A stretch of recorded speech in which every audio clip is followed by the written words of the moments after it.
Hello everyone out there, and welcome back to the channel. It's your guy Coldfire, and today I am going to be kind of going back a little bit to the Ray of Light era. I found this one, and I don't think I ever reacted to this interview, but it's Madonna. It says unreleased interview from Ray of Light 25th anniversary. So, but she looks the same in this as she did with the Ray of Light in 25th.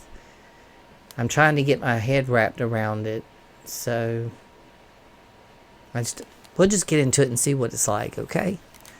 Here we go. Ray of Light 25th anniversary. Maybe because now it's the 25th anniversary and they're going back. That's what happens. You tell us whenever. Rolling here. Yeah?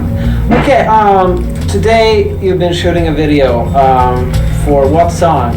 For Ray of Light. Tell me about the song to start with. The song is like, it's like a,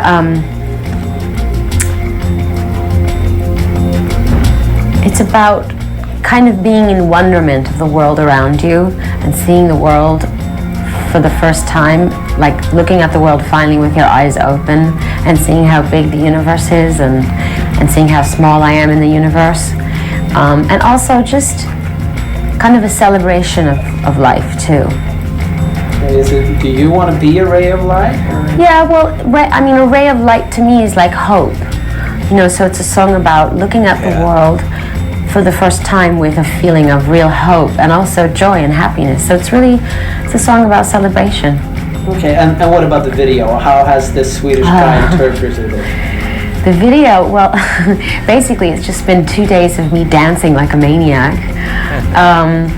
He's been shooting a lot of footage that I'm not in, but it's like stuff about the universe really, but it's like the modern universe, like, you know, it's kind of very looking forward to where we're going and seeing how fast we're moving, and especially in technologically, you know, with, you know, computers and airplanes and, you know, cars zooming down highways really fast. I mean, it's kind of like life in fast forward motion, kind of zooming towards the end of the 20th century, which is also what the song's about. So for me, the song is like a real visual interpretation of the song. But when you spoke about it first, it sounded like a positive feeling. It is. But you know, I get sort of scared when you're talking about zooming in and the speed of things. Yeah, but we are zooming forward, but that is, you know, that is what's happening to civilization, but that doesn't mean that you can kind of lose touch with the spiritual side of things and be grateful and notice the thing, you know, still notice the world around you. It's like a juxtaposition. It's very spiritual, as both the lyrics and the music on this album seems to be very spiritual. Is that so? Yeah, that's true. It's my spiritual journey. Okay, I mean, when it's sort of Indian or African sounds. There's a lot of Moroccan and Indian, a little bit of Asian influences, a lot of world music. How did you come up? Because that's the kind of music I listen to. I mean, I listen to music from all over the world. I love Indian music, and I've listened to a lot of North African music, and I wanted to incorporate that into the record. So, if we're talking about the video part, you've always been ahead of the music video world, doing the most interesting videos. When did you get the notion that music videos are so important? I mean, you're the artist who made them. Well, I think I'm a real visual artist because I was trained as a dancer and in theater, and I'm also an actress, so actually the medium of film is very important to me. And when I do a video, I can incorporate all of those things that I do well into one 5-minute condensed period of time. But was that something that just happened, or did you get the idea, hey, music videos? Because when you Well, I didn't think of music videos. I mean, someone came to me when I made a record and said, you're going to have to shoot a video. But I figured out that kind of like what videos are like poems. Like, you know, what poems are to stories, videos are to film. So it's a very kind of concentrated, intense expression, the way a poem is. And it's just a great way to express yourself in a song. Music has evolved a lot. It's your just since '94 up till now. But I mean, since Well, I've matured. but all through your career, do you think that music videos has evolved with your music? I think, yeah, I mean, the kind of videos that are being made now versus the kind that, I made in the early 80s are very different, completely different. And I think that post-production and, special effects and stuff that people were using in movies, people are now incorporating into videos and stuff like that. And I mean, I think videos have kept up with progress, and the high-tech things that are happening in film videos are also incorporating. Are you putting as much work into the music videos as you put into the making writing of the song? No.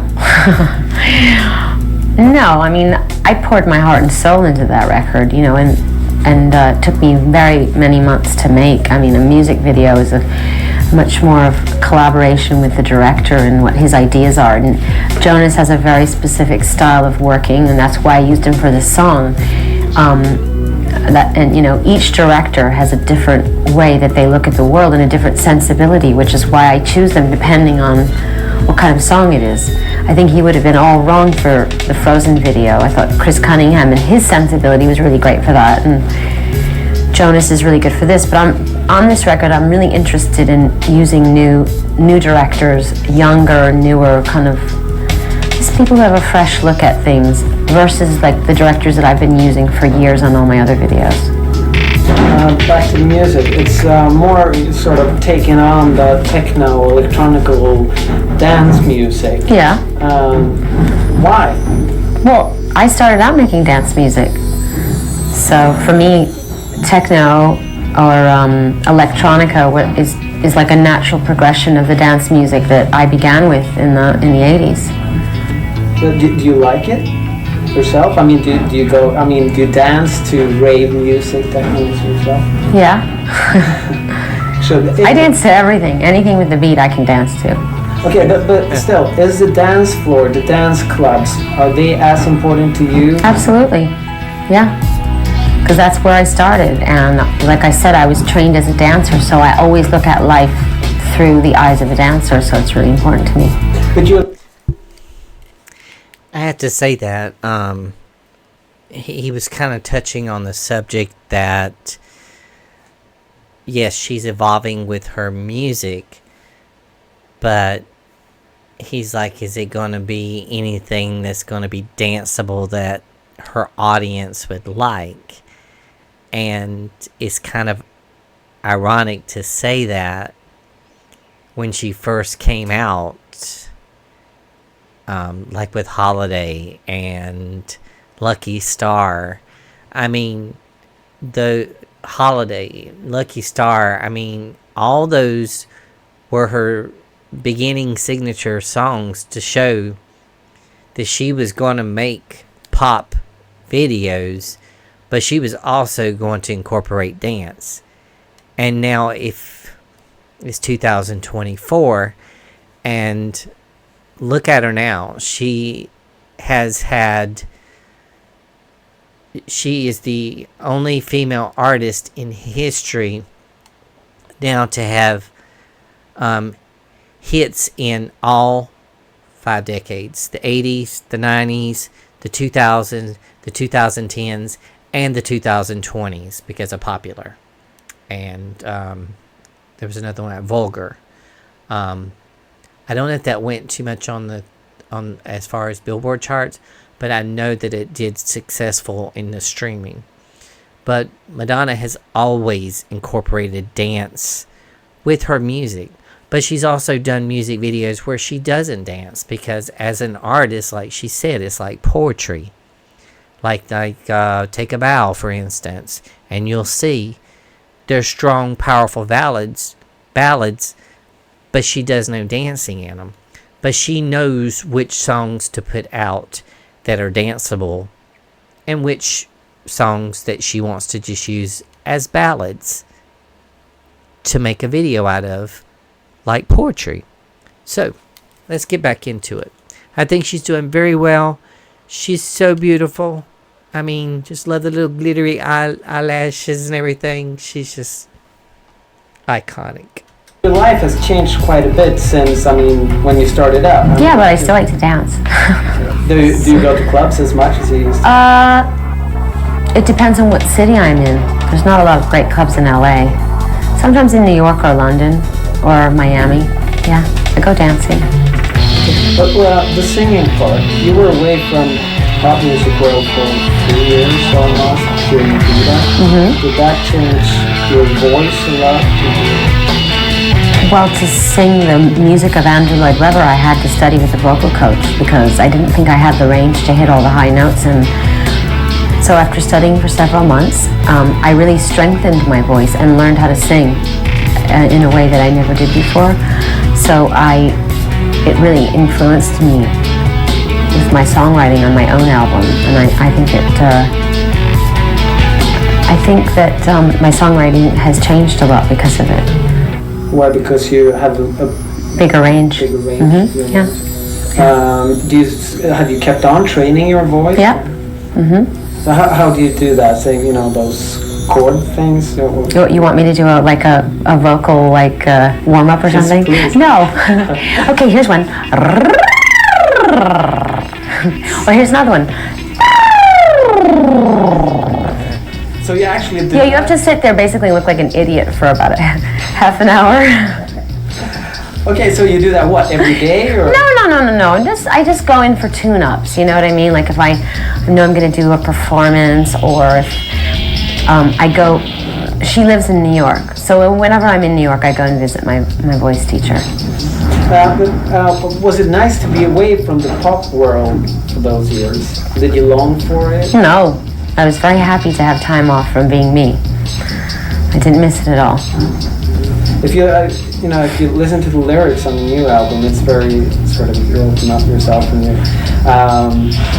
Still, do you regret anything you did during your career? No. Choices? No. Did you do anything in another way? No. Absolutely no regrets. Because everything I did led me up to this moment. So if I would have changed other things, I wouldn't be here. What other influences on your album, except for the dance music? And if you look at you as a person, you study Sanskrit and Yeah, Sanskrit, yoga has influenced me. Studying the Kabbalah, which is a mystical interpretation of the Old Testament. Yeah, just all of those things. Being a mother have really influenced me and inspired me on this record. Does being a mother, has that changed your life, traveling and everything like that? You travel less? Well, I try to. I set out to travel less, but then somehow I end up traveling so much. But it's okay. It's much harder with a baby. So. Do you ever go on another world tour? I'd love to, but actually I'd like to wait till my daughter's just a little bit older, because she's still a really small baby, and between now and when she has to go to school, I'll go on tour. I swear. Okay. So, but she's with you when you're working, right? Always. Okay, but what about the artistic? I mean, you grew as an artist, but also as a business person. Would you say that you're in total control of your creativity and artistic side today? That you can do whatever you want to without anyone telling you, No, because I can dream up dreams and I can do my best to execute my dreams, but everything I do is a collaboration with other people. I rely on the creative energy of a lot of people to do everything I do, from whether that's a photo shoot or a video or a film or a record. I rely on the musicians. I rely on the people that make my clothes. I rely on the people that do my hair and my makeup. I rely on the director that's standing behind the camera. I mean, so I never think that I can do whatever I want to do. I always think, this is my dream. Let me gather around the people I think are going to most support my dream, and let's see what happens. Okay, but still, I mean, aren't you more in control today than you were, 10 years? I mean, I think I know more. I'm more sure about what I want and what's right for me, but I don't think I'm any more in control. Is that a goal or is it not? To be in control? No, I mean because of the music industry being the music industry, there's always someone saying, no, that's not the first single, that's the second single, and stuff like that. Well, exactly. And when I went to choose the first single for this record, I had lots of people influencing me. My managers had their input, my friends, people that worked at my record company. So, sometimes I get a feeling of something that I want, but then sometimes I make compromises and say, well, I go with somebody else's point of view. Okay, well, I mean, you made Evita was greatly acclaimed, and this latest album must be the best so far. Everyone's raving about. What about new goals and new places to go with your artistic side and your personal side? Well, I'm gonna probably make 2 more movies this year. And one of them I play a violin teacher, so I have to learn how to play violin. I'm very excited about that, but I know it's going to be really hard. And then after that I'm going to do a musical, and I'll do another record because there's going to be a soundtrack to that. And so that's till the end of the year. Oh, and that's just this year? Yeah, these are this year goals. But more shopping, more eating, more sleeping. Okay, but what about, I mean, is it as fun to do all these things as they used to be? Shopping, eating, and sleeping, love it. No, but I was thinking about... I still love everything I do. If I don't love it, I'm not doing it. Mm-hmm. But what about this Kabbalah? I actually, until I read in an interview with you that you were studying it, I never heard of it. It's probably not allowed Kabbalah schools in Sweden. But what about, do you spend lots of time looking into that side, the more... Oh, I'm just exploring things. When I'm in Los Angeles, I go to class every week. But it's like, I'm curious about the world and different philosophies and different ways of looking at life. So I'm just studying different things. And it really inspires me. Do you believe in God? Absolutely.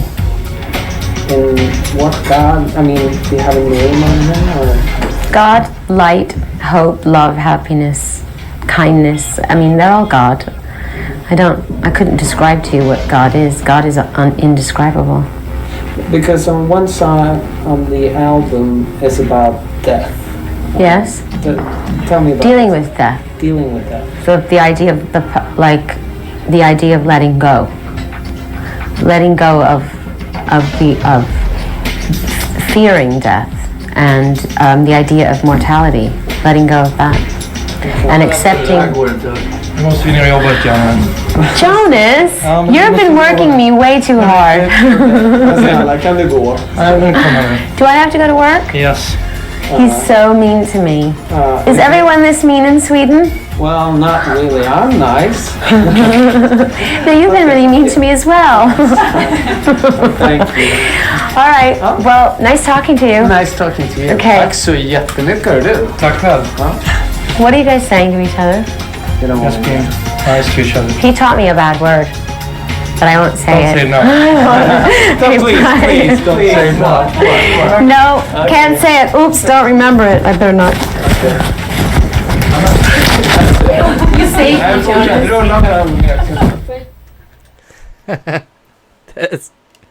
That is it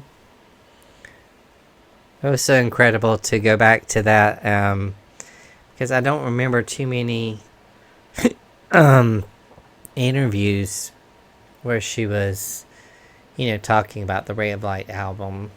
I could have. I don't remember too much, but this one, I can tell that she was going to be doing the Ray of Light video, because that's what she looks like in Ray of Light, with the glitter around her, on her eyelashes and everything, and the jacket and everything is all in the video. And I like how she pointed out that, you know, a lot of people think that, yeah, Madonna is in control of everything that she does, but she isn't. And let me kind of elaborate on that. She puts it out there, her ideas and her things, and she relies on other people to basically, like, her PR, and like she said, her friends and her directors and all that.